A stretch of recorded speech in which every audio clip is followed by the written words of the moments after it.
You're listening to Trek FM.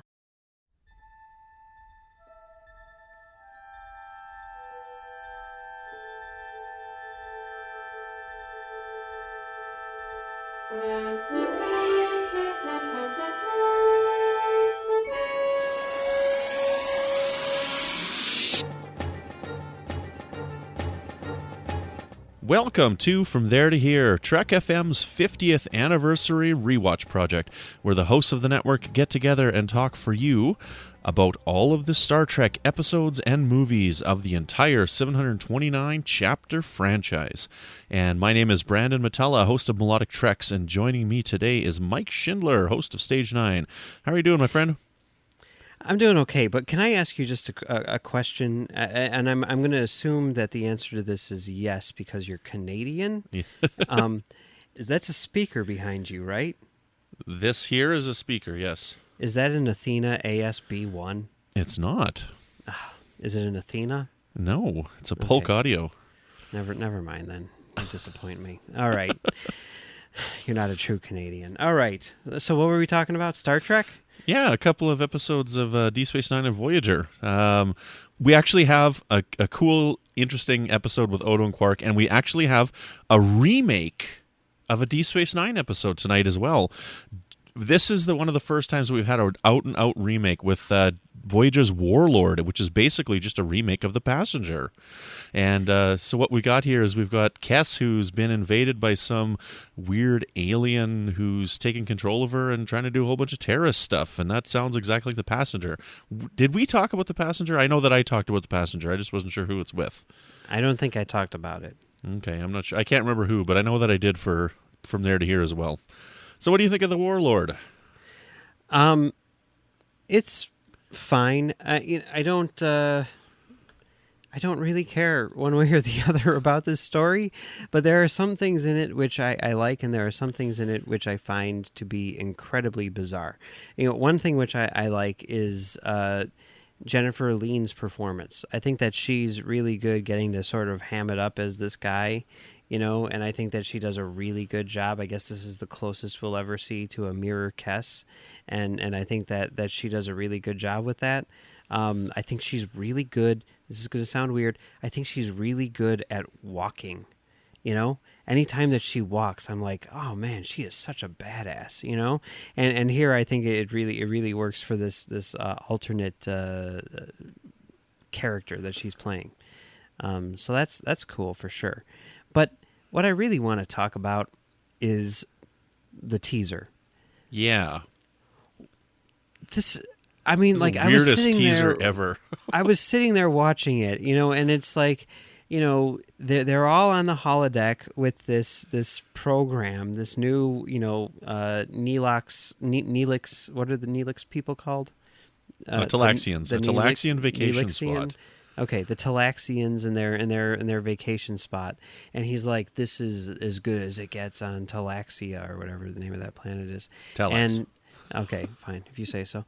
And Tom and Harry are like, wouldn't it be better though if you added this and if you added that? And then they start like changing the program and making it more, human in a sense. And there is this amazing moment there where you see this look on Neelix's face where he's like, I'm going to murder all of you. Like, how dare you change this program, which I, finally crafted. And then he's like, this is amazing. Sign me up. Whoa. And then he just starts dancing. And then the camera tilts down and zooms in on his feet. And he's like, how can you not dance to music like this? And then it fades to black. Yeah, and that's the weirdest teaser ever.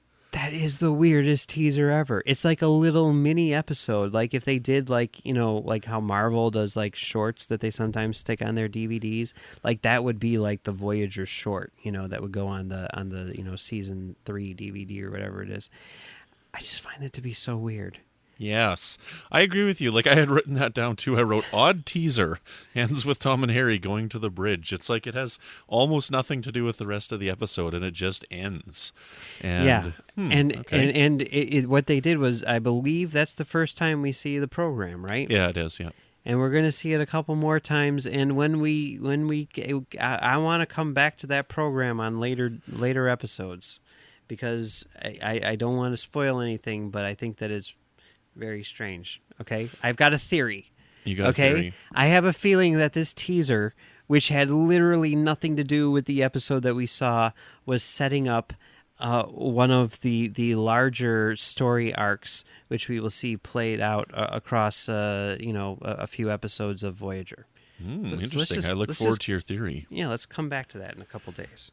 So there's something that I want to talk about this episode that it is a little bit of a spoiler. I mean, I'm sure everybody's seen all these episodes, right, that's listening to this. But when Kes breaks up with Neelix on the holodeck, so it feels weird when you watch the episode. And then every time I watch Voyager on a watch-through, like a run-through, and I watch the whole thing, you get to the end of this episode and it's like, okay, well, she was taken over by this person, Tyrion, and it was him that was breaking up with Neelix so that Neelix would leave her alone so that she could spend more time with these guests on the ship and make their plan to escape, right? So I just always assume that she's going to go back to Neelix at the end of the episode, and she doesn't. Like, that's the end of the relationship, and that is just, it's so bizarre to me. It doesn't feel right. It is very strange. Like when I was watching it, I'm like, is this the part where they break up? And then, you find out that she's possessed, and it's like, okay, so it's not. But then they're never together again. They're just never together again. Like in a few episodes from now that we're going to talk about, she's just not with him anymore. And it's like, what? So I don't know. It's just every time I watch that, I'm just very confused when that happens. It's so strange. And then, I mean, it's very similar actually to the Worf-Troy relationship, where, it's like, oh, look at that. They were like playing this out over, the last, season of Next Gen.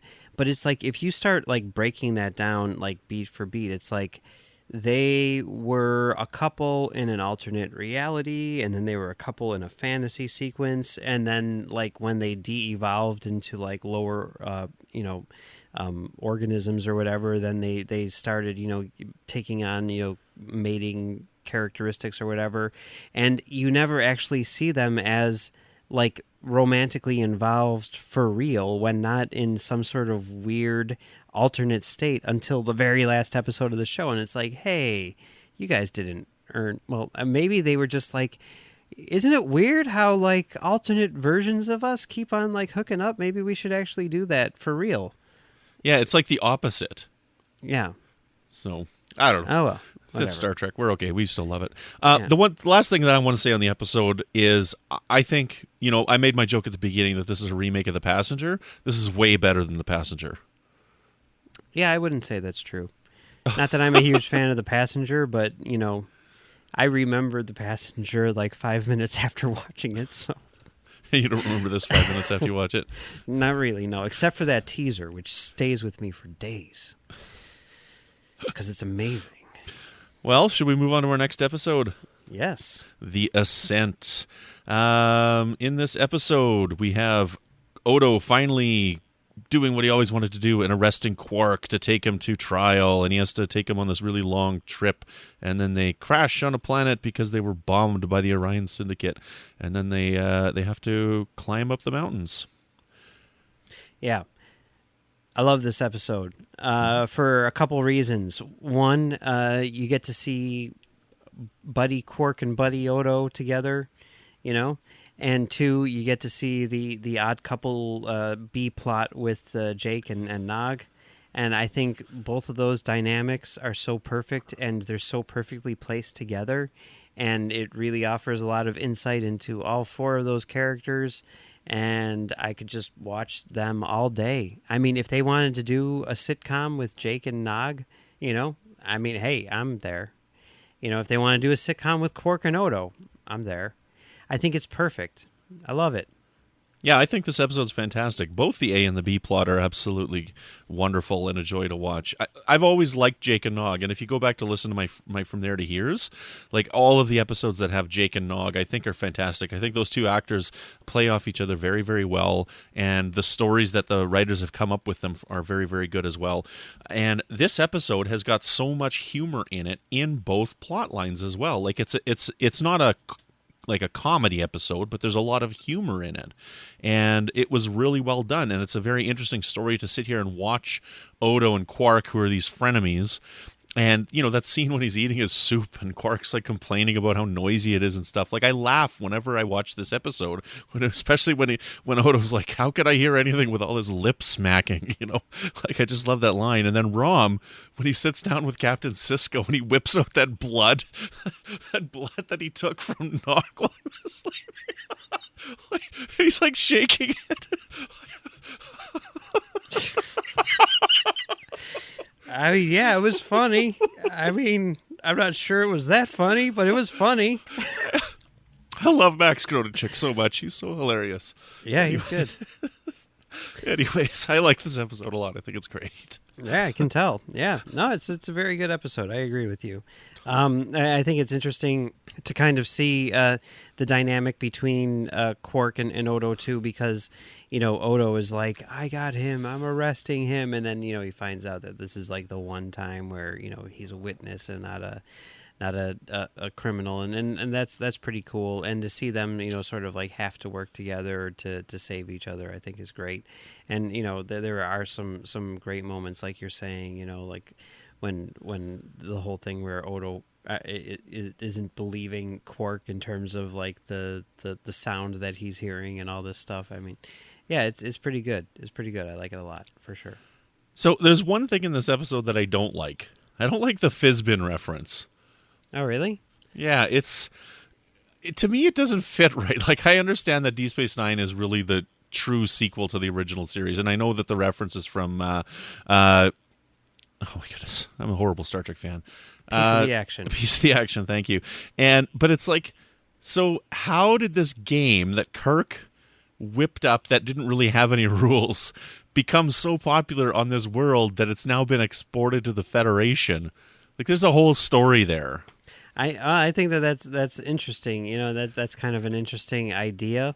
But I think the thing that makes it work for me, regardless of that, is not only is it just like, oh, Fizbin, haha, because it's from that episode of the original series, but like the whole thing with like Fizbin, was like, these are the rules, pay attention, blah, blah, blah, blah, blah. And then you do this because he's just making everything up and it's like really complex and everything. And he's like, come on, you want to play Fizbin? And Odo's like, I don't know how. And Quark's like, don't worry about it. It's really simple. I can teach you in like 5 minutes. And I think that's really funny that, the real Fizbin that exists is actually an extremely simple game, compared to the thing that Kirk made up back in the day. I don't know. So this episode's basically a sequel to A Piece of the Action. I would say that's accurate, yeah. Excellent.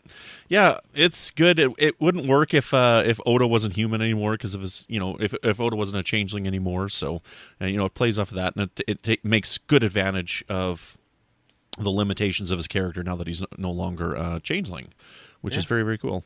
Yeah, for sure. Excellent.